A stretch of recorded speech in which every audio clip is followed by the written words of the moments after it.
Olá, pais do Harmonia e especificamente os pais dos nossos adolescentes do colégio.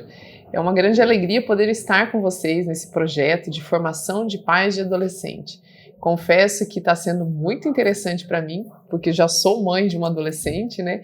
E também poder revisitar, estudar novamente, reler livros que falam tanto sobre essa fase dos nossos jovens e que, de certa forma, tem muito a nos ensinar quanto pessoas, quanto seres humanos. E principalmente quanto pais, porque nós sempre temos a dar sempre mais para os nossos filhos, né?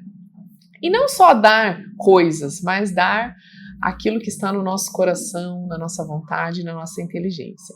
E como vocês pediram, nós vamos continuar falando sobre educação dos afetos, gerenciamento emocional, né, educação emocional e socioemocional. Eu tenho alguns materiais aqui que eu aconselho muito os pais que gostam de ler, que têm interesse em ler, em comprar e fazer uma degustação, né, um banquete sobre o assunto, sobre educar as emoções, educação emocional, gerenciamento emocional. Entre eles estão este daqui, Compreender a Afetividade, do psiquiatra Fernando Sarraes. É um livro bem pequenininho, muito gostoso de ler e traz excelentes estratégias práticas para nós e para os nossos filhos do ponto de vista da educação emocional. Esse daqui que eu já mencionei para vocês, que é Educar os Sentimentos, que é do Afonso Aguiló, o educador, também é um livro bem fácil, leitura gostosa, com muitos exemplos práticos, muitas estratégias para que nós possamos educar os nossos afetos, com isso gerenciar as emoções e ter sucesso na vida. E este outro livro aqui, tá? Que é um livro não tanto quanto focado no gerenciamento emocional, mas é de um grande empresário, um best-seller, né? Um senhor que teve uma missão muito grande logo após o 11 de setembro para trabalhar num sistema de inteligência, e ele vivenciou situações muito difíceis e também trabalhou com grandes celebridades do mundo, né, grandes nomes do mundo.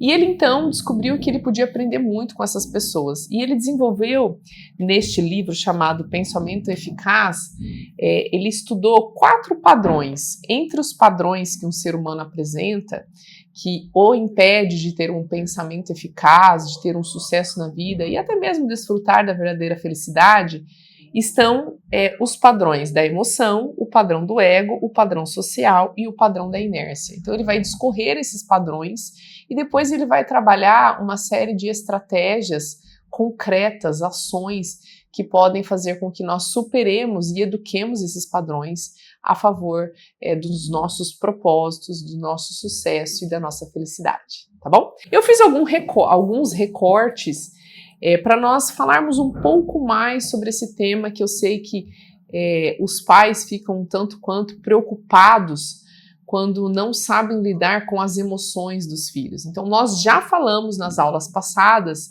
que as emoções e os sentimentos, elas não são ruins, né? Se Deus fez com que nós, seres humanos, tivéssemos emoções e sentimentos, ele tinha um motivo, ele tinha um porquê.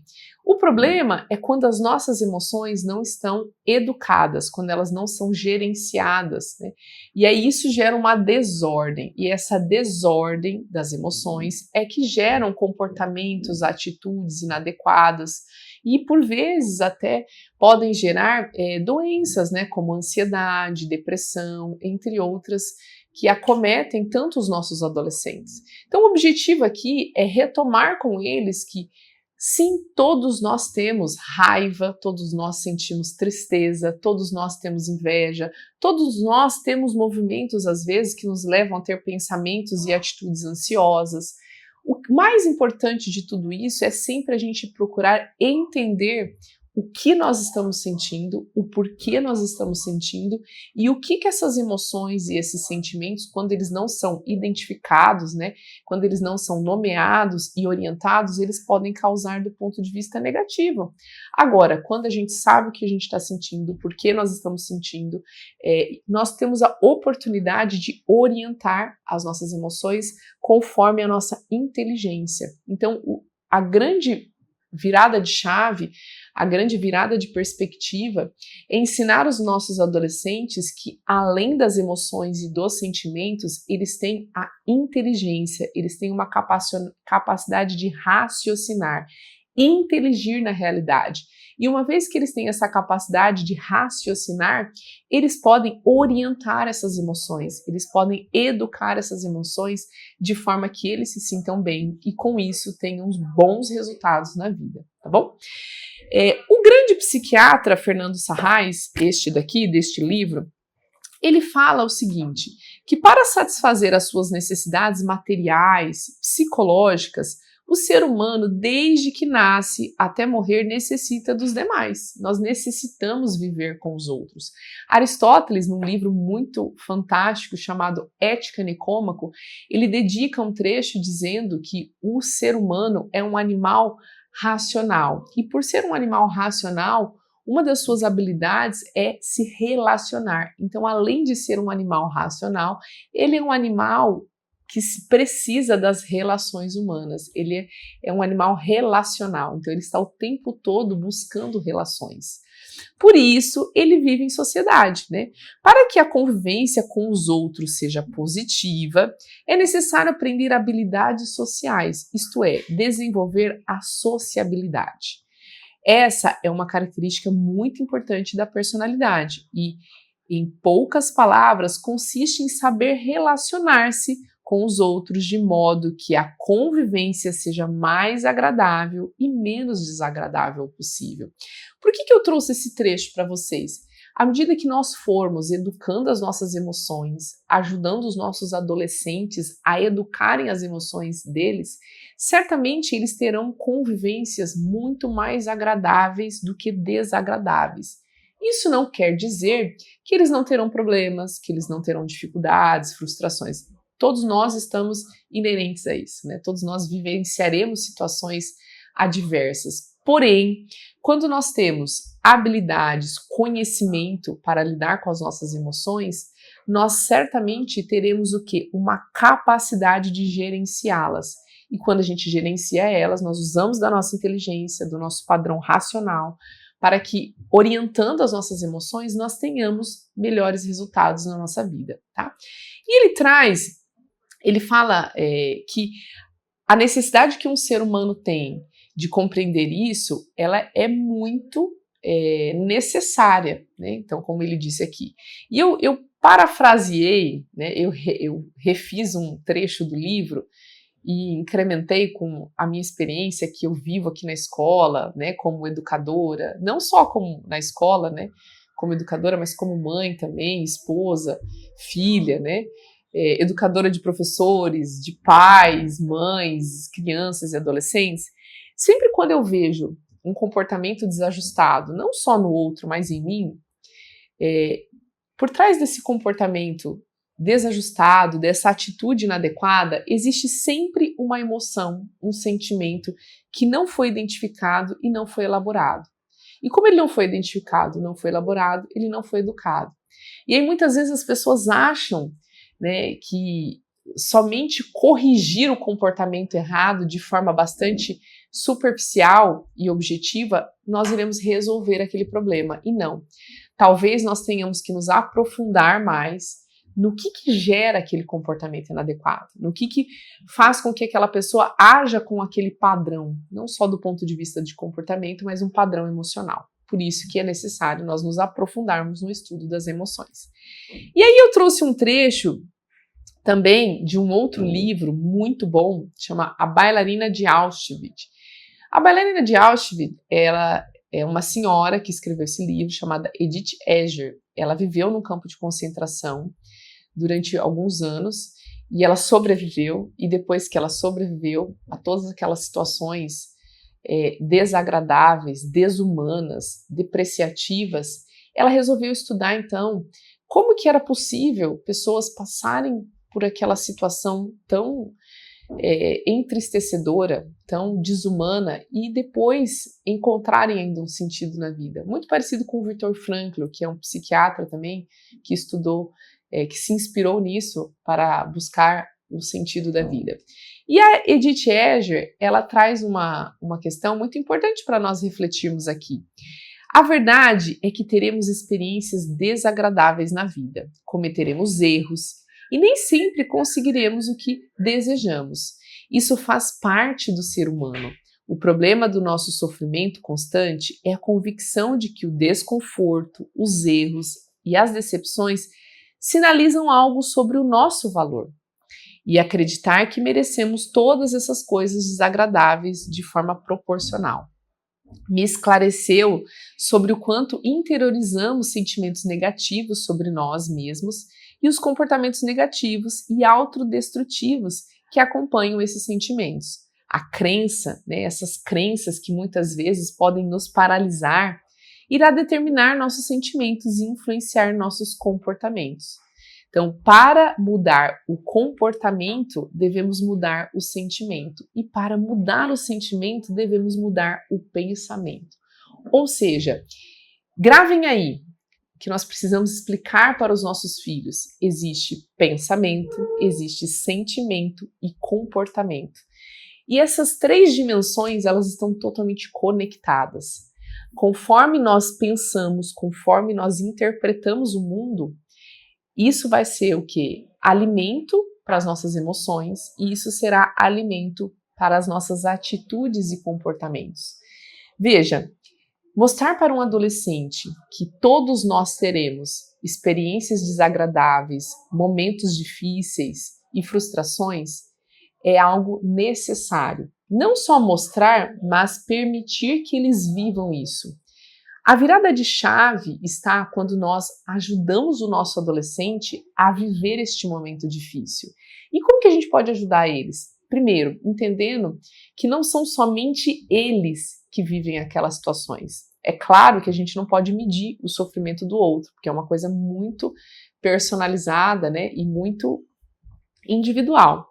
Mas todo mundo passa por problemas difíceis. Alguns podem até parecer que passam por mais problemas, mais dificuldades, mais decepções amorosas, mais dificuldades pedagógicas, mais derrotas esportivas. Pode até parecer que em algumas pessoas isso se intensifique mais. O que precisa estar claro é que todos nós passaremos por isso. Porém, como que nós vamos lidar com isso?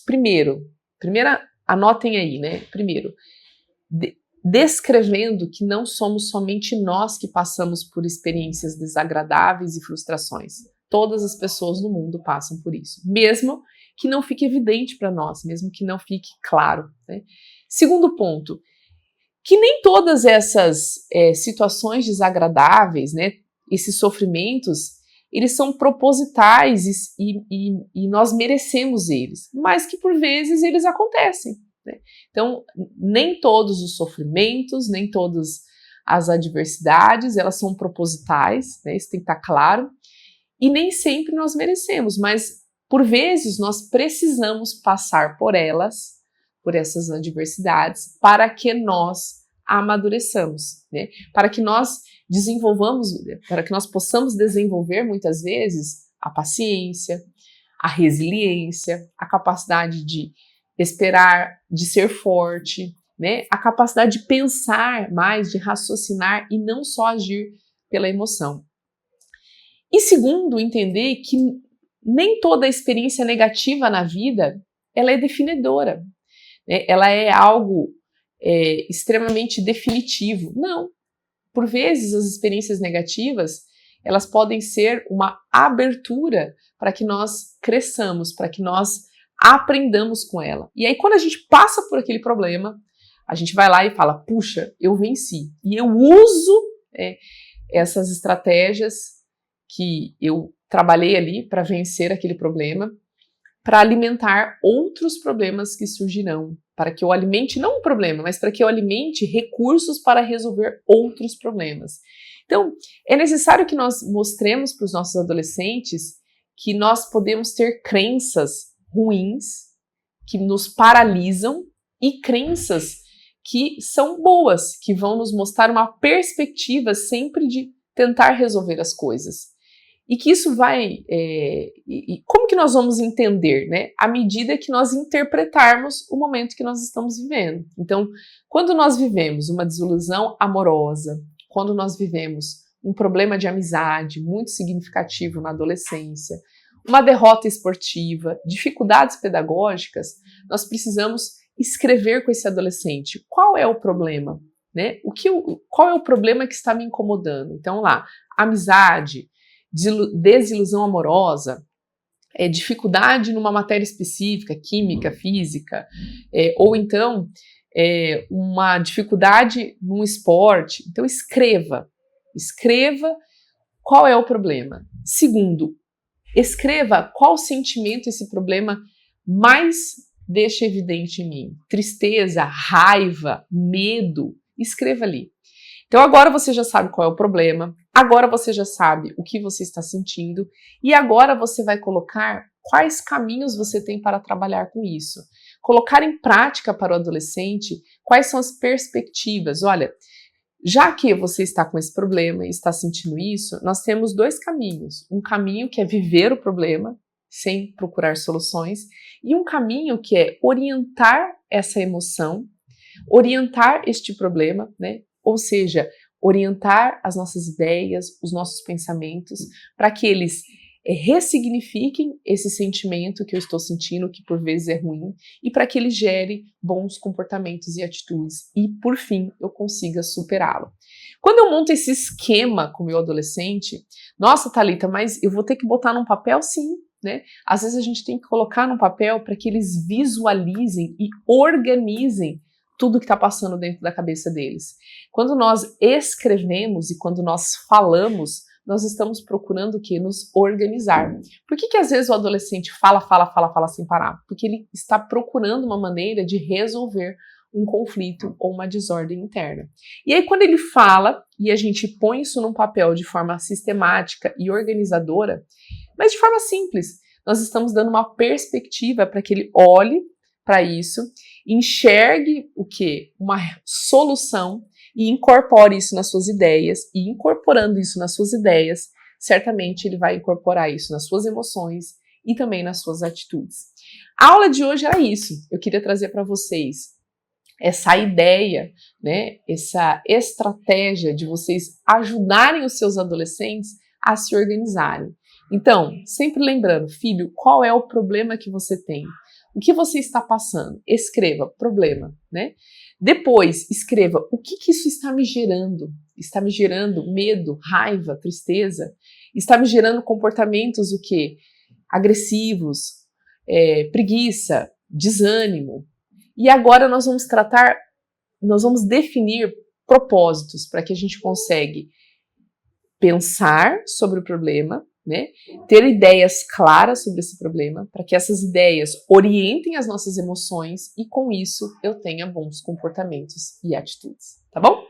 Um forte abraço e até a nossa próxima aula.